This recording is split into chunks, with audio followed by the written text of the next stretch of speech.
ایک شخص میں پیارے آقا صلی اللہ تعالی علیہ وآلہ وسلم سے عرض کی، یا رسول اللہ صلی اللہ تعالی علیہ وآلہ وسلم، میری ایک بیٹی تھی، جب میں اسے بلاتا تو خوش ہوتی تھی۔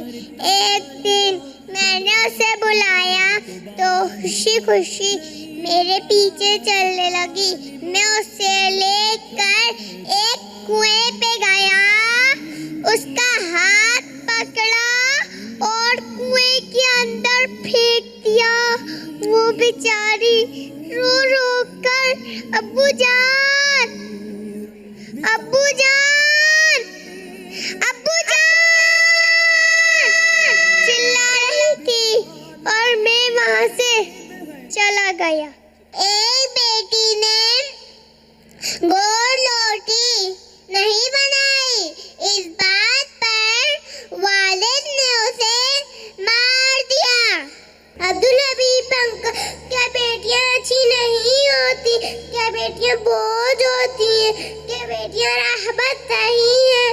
میں آپ سے پوچھنا چاہتی ہوں، بتائیے یہ سب کیا ہو رہا ہے؟ جہالت کے زمانے میں ہم یہ سنا کرتے تھے، کتابوں میں پڑھا کہ بچیاں پیدا ہوتی تھی تو بچیوں کو دفن کر دیا جاتا تھا، بچیوں کی پیدائش پر غصے ہوتے تھے، اپنی بیوی کو مارا جاتا تھا۔ مگر اب تو اسلام کی روشنی آ گئی ہے، ہم مسلمان ہیں اور جس نبی کا کلمہ پڑھا ہے وہ نبی علیہ السلام فرماتے ہیں، بیٹیوں کو برا مت کہو کیونکہ میں بھی بیٹیوں والا ہوں۔ جن والدین کے پاس بیٹیاں ہیں یقین کریں وہ گھر کا سکون ہے، وہ گھر کی رونق ہے۔ بیٹی بڑی بھی ہو جائے اپنے باپ کے لیے وہ گڑیا ہی رہتی ہے، اپنے باپ کی راحت کا سامان ہی رہتی ہے، محبت کرنے والی ہی رہتی ہے۔ مگر آج بھی یہ وقت آ گیا ہے کہ بچیاں پیدا ہوں تو جھگڑے ہوتے ہیں، لڑائی ہوتی ہے۔ کیا کسی کے اختیار میں ہے بچی پیدا کرنا؟ اگر کسی کے یہاں بیٹیاں پیدا ہوتی ہیں تو کس بات کی لڑائی ہے؟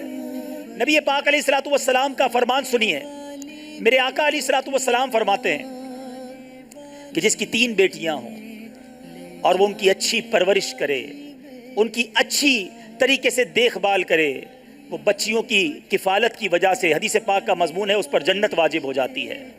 ایک صحابی رسول نے عرض کی، حضور اگر کسی کی 2 بیٹیاں ہوں؟ آقا فرماتے ہیں 2 بیٹیاں ہوں تب بھی جنت واجب ہو جاتی ہے۔